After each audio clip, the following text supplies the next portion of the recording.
Welcome back friends. आज हम discuss करने वाले हैं माइथेनिया ग्रेविस के बारे में कि ये क्या होता है माइस्थेनिया ग्रेविस, है ना।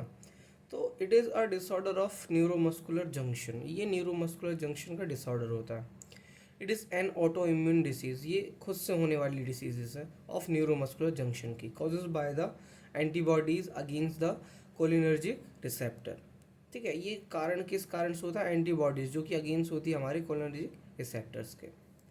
ठीक है, it is a characterize by the gravis मतलब weakness in the muscle due to the inability of the neuromuscular transmission. अब क्या है करेक्टरिस्टिक होता है? वीकनेस होती है हमारे, और मसल का इनएबिलिटी हो जाती है न्यूरोमस्कुलर जंक्शन को, जो न्यूरोमस्कुलर ट्रांसमिशंस होते हैं उन इम्पल्सेस को क्या कराता है? ये neuromuscular junction from the nerve to muscle. ठीक है, तो अब इस पे इनएबिलिटी हो जाता है न्यूरोमस्कुलर ट्रांसमिशन इम्पल्सेस का, किसके द्वारा? न्यूरोमस्कुलर जंक्शन के द्वारा फ्रॉम नर्व टू मसल। ये इनएबल हो जाता है, मतलब पहुंचा नहीं पाता है इम्पल्सेस को नर्व से मसल तक, इसीलिए हम इसको बोलते हैं न्यूरोमस्कुलर डिसऑर्डर। फिर इसके साइन और सिम्टम्स क्या है देखते हैं। तो sign and symptoms of the myasthenia gravis की बात करें तो यदि ये प्रॉपरली इम्पल्सेस को नर्व से मसल तक नहीं पहुंचा पाएगी तो क्या इस पे देखने को मिलेगा? Slow and weak muscular contraction. जब ये इम्पल्सेस को पहुंचा ही नहीं पाएगी या मसल तक तो क्या होगा? कॉन्ट्रैक्शन नहीं होगा due to neuromuscular junction activities. हमने यही देखा, slow and weak muscular contraction due to neuromuscular junction activities के कारण। Inability to maintain the prolonged muscular contraction. अभी जब पहुंचा ही नहीं पाएगा तो हम कॉन्ट्रैक्शन ज़्यादा देर तक कर ही नहीं पाएंगे। ठीक है, quick infatigability because of repeated stimuli.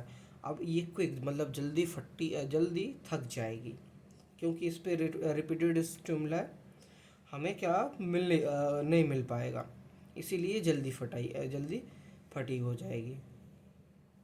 उसके बाद weak and early fatigability in the arms and legs muscle. ठीक है, अब क्या होगा? इस पर वीक हमें स्टिमुलस मिल रहा है, जिससे हम आ, किसी मसल को हम लो स्ट्रेंथ का स्टिमुलस दे रहे हैं, कम, है ना।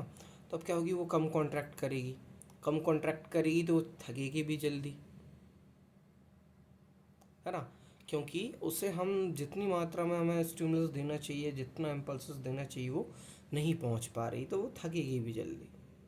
ठीक है, उसके बाद हम double vision due to the weakness of the ocular muscle. अब पर्सन को डबल विजन भी दिखने लगेगा, क्योंकि ऑक्यूलर मसल जो होती है हमारे आइज़ के ना, वो क्या हो जाती है? वीक हो जाती है। अब difficulty in the solving because of the weakness of the solving muscle.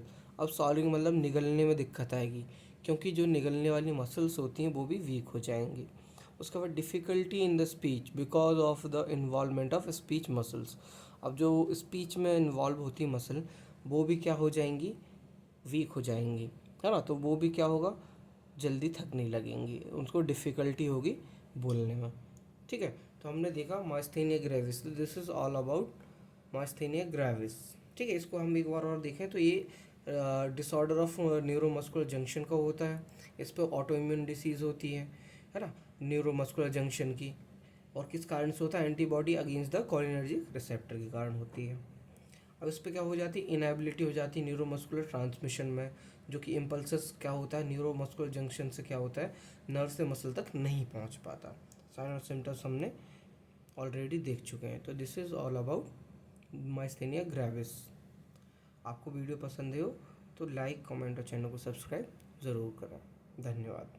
और ये भी 2 नंबर में हमारे जो क्या बोलते हैं यूनिवर्सिटी एग्ज़ाम होते हैं उनमें मोस्टली पूछा ही जाता है, या फिर ये इसके साथ पूछ लेता है कैसा 10 नंबर में मोटर यूनिट या फिर neuromuscular junction plus motor unit and myasthenia gravis को डिस्क्राइब करिए।